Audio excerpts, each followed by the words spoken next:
Hi hello ನಮಸ್ತೆ, ನಾನು ನಿಮ್ಮ ಗೀತಾ ಸಂತೋಷ್. ಸಂಡೇ ಬರ್ತಿದ್ದಾಗೆ ಏನಾದರೂ ಸ್ಪೆಷಲ್ ಆಗಿ ತಿನ್ನಬೇಕು ಅಂತ ಅನಿಸುತ್ತೆ. ಚಳಿ ಇರೋದ್ರಿಂದ ಬೆಳಗ್ಗೆ ಟಿಫನ್ಗೆ ಬಿಸಿ ಬಿಸಿಯಾಗಿ ಮಟನ್ ಬಿರಿಯಾನಿನ ಮಾಡಿಕೊಂಡು ತಿನ್ನೋಡಿ. ಸೂಪರ್ ಟೇಸ್ಟಿಯಾದಂತಹ ಮಟನ್ ಬಿರಿಯಾನಿನ ಯಾವ ರೀತಿಯಾಗಿ ಮಾಡೋದು ಅಂತ ನಾನು ಇವತ್ತಿನ ವಿಡಿಯೋದಲ್ಲಿ ನಿಮ್ಮೆಲ್ರಿಗೂ ತಿಳಿಸ್ಕೊಡ್ತಾ ಇದ್ದೀನಿ.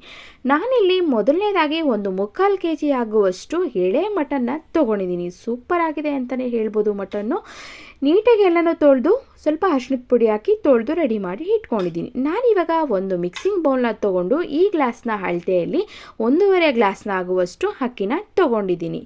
ನೋಡಿ, ಅಳತೆ ಕರೆಕ್ಟಾಗಿರಬೇಕು. ನಾನಿಲ್ಲಿ 3/4 kg ಆಗುವಷ್ಟು ಮಟನ್ಗೆ 1.5 ಗ್ಲಾಸ್ ಆಗುವಷ್ಟು ಅಕ್ಕಿನ ಸೇರಿಸ್ಕೊಂಡಿದ್ದೀನಿ.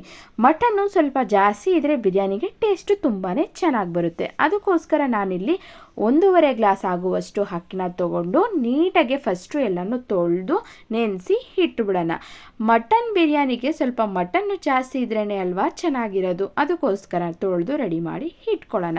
ಅದು ನೆನೀತಾ ಇದ್ದು ಸೈಡಿಗೆ ಇಟ್ಬಿಟ್ಟು ಹಾಗೆ ನೆಕ್ಸ್ಟು ಒಂದು ಕುಕ್ಕರ್ಗೆ 2 ಸ್ಪೂನ್ ಆಗುವಷ್ಟು ಆಯಿಲ್ನ ಸೇರಿಸಿ ಒಂದು ಅರ್ಧ ಗಂಟೆ ಆಗುವಷ್ಟು ಈರುಳ್ಳಿನ ಸೇರಿಸ್ಕೊಳ್ಳೋಣ. ಈರುಳ್ಳಿ ಸ್ವಲ್ಪ ಚೆನ್ನಾಗಿ ಫ್ರೈ ಆಗಲಿ. ತೊಳೆದಿಟ್ಕೊಂಡಿರುವಂತಹ ಮಟನ್ನ ಸೇರಿಸಿ ಸ್ವಲ್ಪ ಚೆನ್ನಾಗಿ ಫ್ರೈ ಮಾಡ್ಕೊಳ್ಳೋಣ. ಎಣ್ಣೆಗೆ ಹಾಕಿದ ತಕ್ಷಣ ಮಟನ್ನು ನೀರು ಬಿಟ್ಕೊಂಡ್ಬಿಡುತ್ತೆ. ಅದಕ್ಕೋಸ್ಕರ ಸ್ವಲ್ಪ ಚೆನ್ನಾಗೆಲ್ಲನೂ ನಾವು ಮೊದಲನೇದಾಗಿ ಫ್ರೈ ಮಾಡ್ಕೋಬೇಕು. ಈ ರೀತಿಯಾಗಿ ಫ್ರೈ ಮಾಡ್ಕೊತಾ ಲೋ ಫ್ಲೇಮಲ್ಲಿ ಇಟ್ಕೊಳ್ಳಿ. ಸ್ವಲ್ಪ ತಳ ಹಿಡಿದ್ಬಿಡುತ್ತೆ. ಕುಕ್ಕರ್ ಸ್ವಲ್ಪ ಚೆನ್ನಾಗಿ ಕಾದಿರೋದ್ರಿಂದ ಅಂಟೋ ಸಾಧ್ಯತೆ ಇರುತ್ತೆ. ಅದಕ್ಕೋಸ್ಕರ ಹಾಗೆ ನೆಕ್ಸ್ಟು ನಾನಿಲ್ಲಿ ಸ್ವಲ್ಪ ಒಂದು ಅರ್ಧ ಸ್ಪೂನ್ ಆಗುವಷ್ಟು ಉಪ್ಪು, ಹಾಗೆ 1/4 ಸ್ಪೂನ್ ಆಗುವಷ್ಟು ಅರಿಶಿಣದ ಪುಡಿ ಇಷ್ಟನ್ನು ಸಹ ಸೇರಿಸಿ ಸ್ವಲ್ಪ ಚೆನ್ನಾಗಿ ಮಿಕ್ಸ್ ಮಾಡ್ಕೊಳ್ಳೋಣ. ನೋಡಿ, ಈ ರೀತಿಯಾಗಿ ಚೆನ್ನಾಗಿ ಬೆಂದು ನೀರು ಬಿಟ್ಕೊಬೇಕು. ನೀರೆಲ್ಲನೂ ಸಹ ಅಲ್ಲಿ ಡ್ರೈ ಆಗಬೇಕು. ಅಲ್ಲಿವರೆಗೂ ನಾವು ಚೆನ್ನಾಗಿ ಬಾಡಿಸ್ಕೊಂಡು ನಾನಿಲ್ಲಿ ಯಾವ ಗ್ಲಾಸಲ್ಲಿ ಅಕ್ಕಿ ತೊಗೊಂಡಿನೋ ಅದೇ ಗ್ಲಾಸ್ ಅಳತೆಯಲ್ಲಿ 2 ಗ್ಲಾಸ್ ಆಗುವಷ್ಟು ನೀರನ್ನ ಸೇರಿಸ್ತಾ ಇದ್ದೀನಿ. ಸೇರಿಸಿ ನಾನಿವಾಗ ಕುಕ್ಕರ್ ಕ್ಯಾಪ್ನ ಕ್ಲೋಸ್ ಮಾಡಿ ಒಂದು 4 ವಿಷಿಲ್ ಆಗುವಷ್ಟು ಕೂಗಿಸ್ಕೊಳ್ಳೋಣ. ಸ್ವಲ್ಪ ಎಳೆ ಮಟನ್ ಆಗಿರೋದ್ರಿಂದ 4 ಅಥವಾ 3 ವಿಷಿಲು ಕೂಗಿಸ್ಕೊಂಡ್ರೆ ಸಾಕು. ಅದು ಕೂಗ್ತಾ ಇರಲಿ. ನೆಕ್ಸ್ಟು ಒಂದು ಪ್ಯಾನ್ಗೆ ಒಂದು ಮಸಾಲೆನ ರೆಡಿ ಮಾಡ್ಕೋಬೇಕು. ಹಾಗೆ ನೆಕ್ಸ್ಟು ಒಂದು ಪ್ಯಾನ್ಗೆ 2 ಸ್ಪೂನ್ ಆಗುವಷ್ಟು ಆಯಿಲ್ನ ಸೇರಿಸ್ಕೊಂಡು ನಾನಿಲ್ಲಿ ಒಂದು 100 ಗ್ರಾಮ್ ಆಗುವಷ್ಟು ಸಾಂಬಾರು ಈರುಳ್ಳಿನ ತೊಗೊಂಡಿದ್ದೀನಿ. ಸಾಂಬಾರು ಈರುಳ್ಳಿ ಇಲ್ಲ ಅಂದರೆ ಪರವಾಗಿಲ್ಲ, ಮಾಮೂಲಿ ಈರುಳ್ಳಿನ ತೊಗೊಳ್ಳಿ. 1 ಗಡ್ಡೆ ಆಗುವಷ್ಟು ಈರುಳ್ಳಿನ ನೀಟಾಗಿ ಕಟ್ ಮಾಡಿ ಹುರ್ಕೊಳ್ಳೋಣ. ಈ ರೀತಿಯಾಗಿ ಸಾಂಬಾರು ಈರುಳ್ಳಿ ಹಾಕೋದ್ರಿಂದ ಬಿರಿಯಾನಿಗೆ ಟೇಸ್ಟ್ ಅಂತೂ ಇನ್ನೂ ತುಂಬಾ ಚೆನ್ನಾಗಿರುತ್ತೆ ಅಂತ ಹೇಳಿಬಿಟ್ಟು ನಾನಿಲ್ಲಿ ಸೇರಿಸ್ಕೊಂಡಿದ್ದೀನಿ. ಹಾಗೆ ಒಂದು ಮೀಡಿಯಮ್ ಸೈಜ್ದು ಟೊಮೊಟೊ, ಹಾಗೆ 1 ಗಡ್ಡೆ ಆಗುವಷ್ಟು ಬೆಳ್ಳುಳ್ಳಿ, ಹಾಗೆ 1 ಇಂಚ್ ಆಗುವಷ್ಟು ಶುಂಠಿ, ಹಾಗೆ 2 ಹಸಿಮೆಣಸಿನ್ಕಾಯಿನ ಸೇರಿಸಿ ಇಷ್ಟು ಹಸಿ ಸ್ಮೆಲ್ ಹೋಗೋವರೆಗೂ ಚೆನ್ನಾಗಿ ಬಾಡಿಸ್ಕೊಳ್ಳೋಣ. ನಮ್ಮ ಮನೇಲಿ ಸ್ವಲ್ಪ ಖಾರ ಕಮ್ಮಿ ಅಂತಲೇ ಹೇಳ್ಬೋದು. ಅದಕ್ಕೋಸ್ಕರ ನಾನಿಲ್ಲಿ 2 ಹಸಿಮೆಣಸಿನ್ಕಾಯಿನ ಸೇರಿಸ್ಕೊಂಡಿದ್ದೀನಿ. ನಿಮಗೆ ಬೇಕಂತಂದರೆ ಸ್ವಲ್ಪ 4 ಅಥವಾ 5 ಹಸಿಮೆಣಸಿನ್ಕಾಯಿನ ಸೇರಿಸ್ಕೊಳ್ಳಿ. ಸ್ವಲ್ಪ ಸೊಂಪು, ಹಾಗೆ ಒಂದು ಸ್ವಲ್ಪ ಆಗುವಷ್ಟು ಕೊತ್ತಂಬರಿ ಸೊಪ್ಪು, ಹಾಗೆ 1 ಹಿಡಿ ಆಗುವಷ್ಟು ಪುದೀನ ಸೊಪ್ಪನ್ನ ಸೇರಿಸಿ ಇದಿಷ್ಟನ್ನು ಹಸಿ ಸ್ಮೆಲ್ ಹೋಗೋವರೆಗೂ ಚೆನ್ನಾಗಿ ಬಾಡಿಸ್ಕೊಳ್ಳೋಣ. ಸ್ವಲ್ಪ ಪುದೀನ ಸೊಪ್ಪನ್ನ ಜಾಸ್ತಿನೇ ಹಾಕ್ಕೊಳ್ಳಿ. ಗ್ರೀನಾಗೆ ಚೆನ್ನಾಗಿ ಬರುತ್ತೆ ಮತ್ತು ಟೇಸ್ಟ್ ಅಂತೂ ತುಂಬಾ ಚೆನ್ನಾಗಿರುತ್ತೆ ಅಂತಲೇ ಹೇಳ್ಬೋದು. ಈ ರೀತಿಯಾಗಿ ಚೆನ್ನಾಗಿ ನಾವೆಲ್ಲನೂ ಹುರ್ಕೊಳ್ಳೋಣ. ಇದು ಸ್ವಲ್ಪ ತಣ್ಣಗಾಗೋಕ್ಕೆ ಇಟ್ಟು ನೆಕ್ಸ್ಟು ನಾನಿವಾಗ 4 ವಿಷಿಲ್ನ ತೆಗೆದಿಟ್ಟಿದ್ದೆ. ನೋಡೋಣ, ಓಪನ್ ಮಾಡಿ ಚೆನ್ನಾಗಿ ಮಟನ್ ಬೆಂದಿದೆಯಾ ಅಂತ ಹೇಳ್ಬಿಟ್ಟು ನೋಡ್ಕೊತಾ ಇದ್ದೀನಿ. ಸೂಪರಾಗಿ ಬೆಂದಿದೆ ಅಂತಲೇ ಹೇಳ್ಬೋದು. ನಾನಿಲ್ಲಿ 4 ವಿಷಿಲ್ನ ತೆಗೆದಿದ್ದು ಚೆನ್ನಾಗೇ ಬೆಂದಿದೆ. ಅದು ಸ್ವಲ್ಪ ಚೆನ್ನಾಗೇ ಬೆಂದಿದೆ ಎಲ್ಲನೂ ಚೆಕ್ ಮಾಡ್ಕೊಂಡಿದ್ದಾದಮೇಲೆ ನಾವು ಹುರಿದಿಟ್ಕೊಂಡಿರುವಂತಹ ಮಸಾಲೆನ ನೀಟಾಗಿ ನುಣ್ಣಗೆ ರುಬ್ಕೊಳ್ಳೋಣ. ತಣ್ಣಗಾದಮೇಲೆ ನೀಟಾಗೆ ರುಬ್ಕೊಳ್ಳೋಣ. ಈ ರೀತಿಯಾಗಿ ನೋಡಿ ನಾನು ರುಬ್ಬಿ ರೆಡಿ ಮಾಡಿ ಇಟ್ಕೊಂಡಿದ್ದೀನಿ. ನಾನು ಅದೇ ಕುಕ್ಕರ್ಗೆ ಮಟನ್ ಎಲ್ಲನೂ ತೆಗೆದು ಅದೇ ಕುಕ್ಕರ್ಗೆ ನಾನು 2 ಸ್ಪೂನ್ ಆಗುವಷ್ಟು ಎಣ್ಣೆನ ಸೇರಿಸ್ಕೊತಾ ಇದ್ದೀನಿ.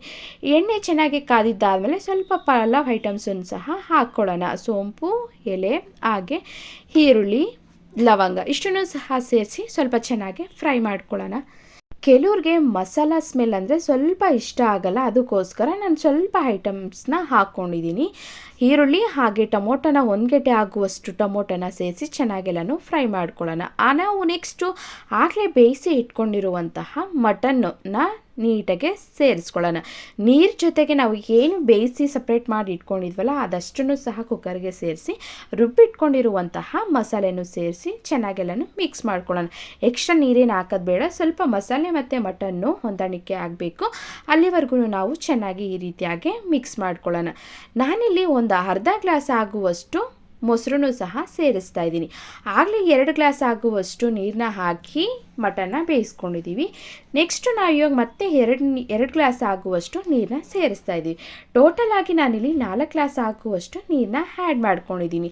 ಹಾಕಿ ಮತ್ತೆ ರುಚಿಗೆ ತಕ್ಕಷ್ಟು ಉಪ್ಪನ್ನ ಸೇರಿಸಿ ಚೆನ್ನಾಗಿ ಕುದಿ ಬಂದಿದ್ದಾದಮೇಲೆ ಅಕ್ಕಿನ ಹಾಕೋಣ. ನಾವು ಮಟನ್ ಬೇಯಿಸ್ಬೇಕಾದ್ರೂ ಸ್ವಲ್ಪ ಉಪ್ಪನ್ನ ಹಾಕ್ಕೊಂಡಿರ್ತೀವಿ, ನೋಡಿ ಉಪ್ಪನ್ನ ಹಾಕ್ಕೊಳ್ಳಿ. ಉಪ್ಪು ಜಾಸ್ತಿ ಆಗಿಬಿಟ್ರೆ ತಿನ್ನೋದಕ್ಕೆ ಆಗಲ್ಲ. ಈ ರೀತಿಯಾಗಿ ನಾನು ಅಕ್ಕಿನೂ ಸಹ ಹಾಕಿ ಸ್ವಲ್ಪ ಕುದಿ ಬಂದಿದ್ದಾದಮೇಲೆ 1 ವಿಷಿಲ್ ತೆಗೆದ್ರೆ ಸಾಕು. ಮಟನ್ ಎಲ್ಲನೂ ಚೆನ್ನಾಗಿ ಬೆಂದಿರುತ್ತೆ. ನಮಗೆ ಅನ್ನ ಉದ್ದುದ್ರಾಗೆ ಆಗಬೇಕಂತಂದರೆ 1 ವಿಷಿಲ್ನ ತೆಗೆದ್ರೆ ಸಾಕು. ನೋಡಿ, ಸೂಪರ್ ಟೇಸ್ಟಿಯಾದಂತಹ ಬಿಸಿ ಬಿಸಿಯಾದಂತಹ ಮಟನ್ ಬಿರಿಯಾನಿ ಸೂಪರಾಗಿ ರೆಡಿಯಾಗಿದೆ. ಸಂಡೇ ಬೆಳಗ್ಗೆ ಮಾರ್ನಿಂಗ್ ಏನಾದರೂ ನಾನ್ ವೆಜ್ ತಿನ್ನಬೇಕಂತನೂ ಅನಿಸುತ್ತೆ ಎಲ್ರಿಗೂ. ಎಲ್ಲರ ಮನೇಲೂ ಘಮ ಘಮ ಅಂತಲೇ ಇರುತ್ತೆ ಅಂತಲೇ ಹೇಳ್ಬೋದು.